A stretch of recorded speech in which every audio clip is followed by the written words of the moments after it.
kaya nating buhayin ang namatay na demokrasya. Matalinhaga po ito dahil marami po tayong napansin na mga nakaraang buwan. Actually, nakaraang taon. Senate ngayon, mga kaibigan. Mula nang pumasok nakikausyoso tayo dito. itong Marcos administration noong 2022. Ngayon po ay Sunod-sunod ang dilubyo alas 7:30 ng gabi. na akala natin dahil maraming flood control projects Ang nagsasalita po ay ay General Kita. re-resolba ang problema sa baha. Pero sa kasamaang palad, patuloy tayong binabaha dahil sa mga magnanakaw sa gobyernong ito. Marami ang naka-witness. At ngayon nga kaya tayo nandito ay para protektahan ang Senado. Akalain mo ang Senado na isa sa mga huling pag-asa natin, isang institusyon na nirerespeto, ay mismong mga senador ang bumababoy.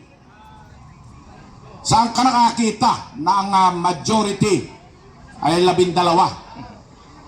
Ang alam natin, 13 kahit grade 1. Kaya yan, no?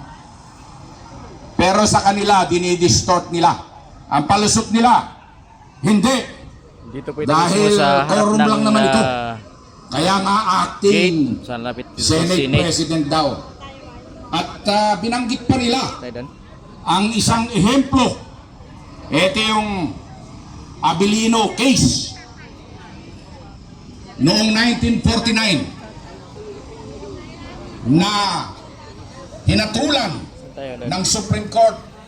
Saan tayo? Pero mali po ang paggamit nila dahil ito po ay ibang-iba. Saan tayo? Sa 1987 Constitution, nakasaad na all senator member ay ng dirito ay upang suportahan ang pagiging Senate presidency ni Senator Alan Cayetano at ng kanyang mga kasamahan from Valiant 13 minus 1 na sila. Masaklap dahil may naghudas. At alam nyo na kung sino po ito. Anyway, gaya ng sinabi ko, paano natin mabubuhay ang demokrasya? Mabubuhay po natin ito kapag tayo po ay nagsama-sama. Ako po tinatanong, even ng aking mga anak, ng aking asawa, ng aking mga kaibigan, ng aking mga classmates sa PMA. Sabi nila, dapat diyan ka na lang sa tumba-tumba. Retire ka na. May libre skin din po dito. Mga kasama natin namimigay. Thank you ma'am, thank you ha. Thank you sa donor po ng ice candy. Uy! Ginapit Johnny! Papatuloy ko lang. Na ang aking mga apo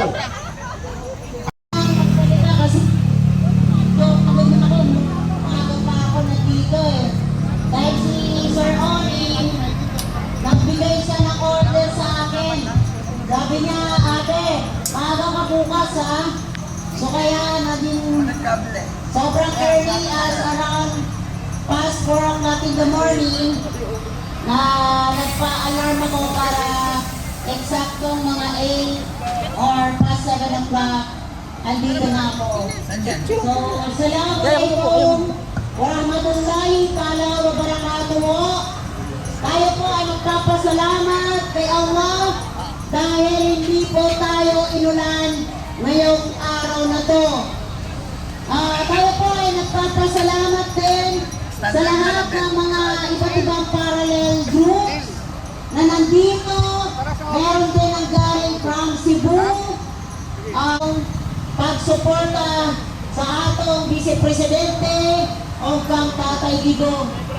So, sa tanan mga tao ulit, sa lahat ng nandito, mabuhay po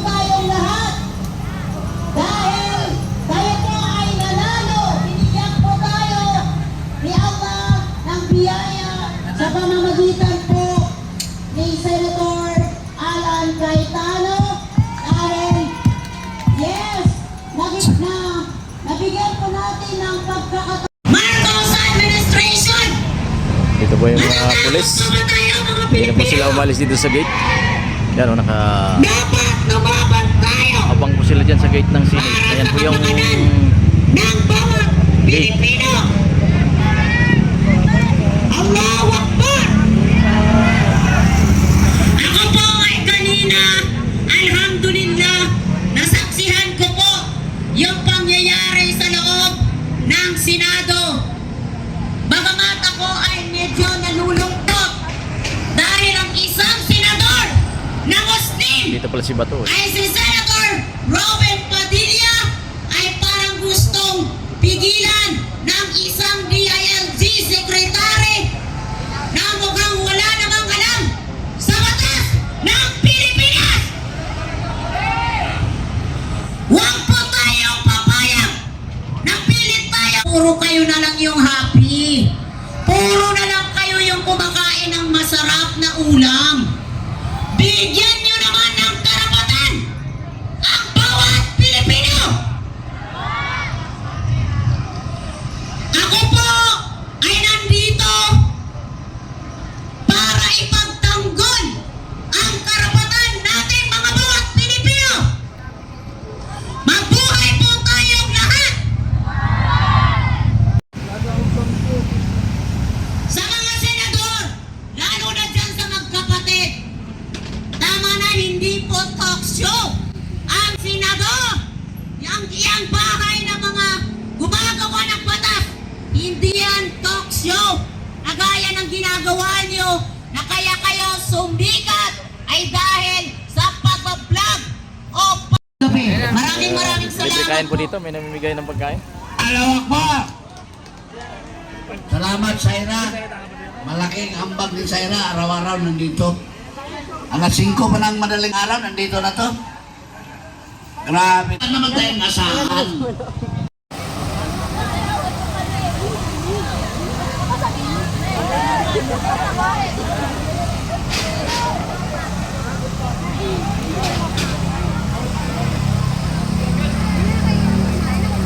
Ayan.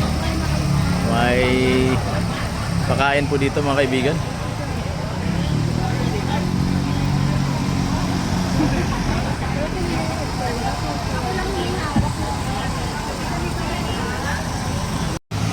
Nagkaraban. That time wala pa pong lumalabas. Ako po ay kasama sa Muslim Alliance. Ako ang kasalukuyang presidente ng Green Hills Muslim Business Club. At the same time, presidente rin po ako ng Metro Manila Muslim Traders Association. So, The Filipino people. Ha? Sino pinakamatapang? Musabi sa pinanagaling ako ng kulungan. Ha? Hello. Komunista. Ang pinapatay ko. Oh, hindi Muslim. Love ko ang Muslim. Kasi naging first love ko Muslim.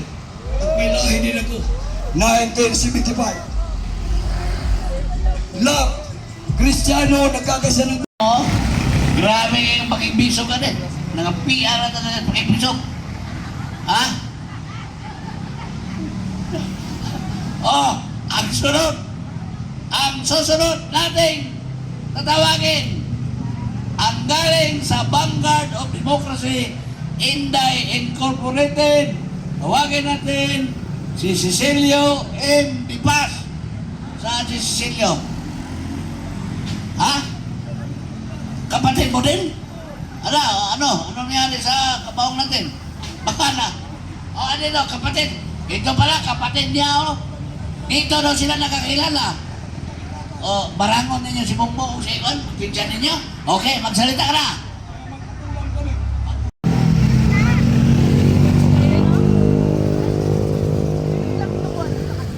Mga kaibigan, sabi ko na nga alam ko, red flag kayo sa akin. Isa lang ako, pero alam ko, wala sumabay sa inyo, sinabi ko na yun.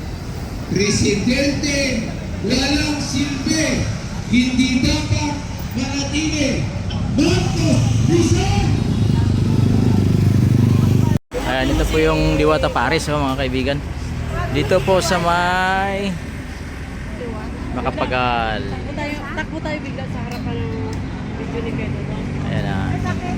Hi! Ayan ah. Ito po yung mga kasama ko. Mga model ni Diwata. Diba tayo namin si Pedro?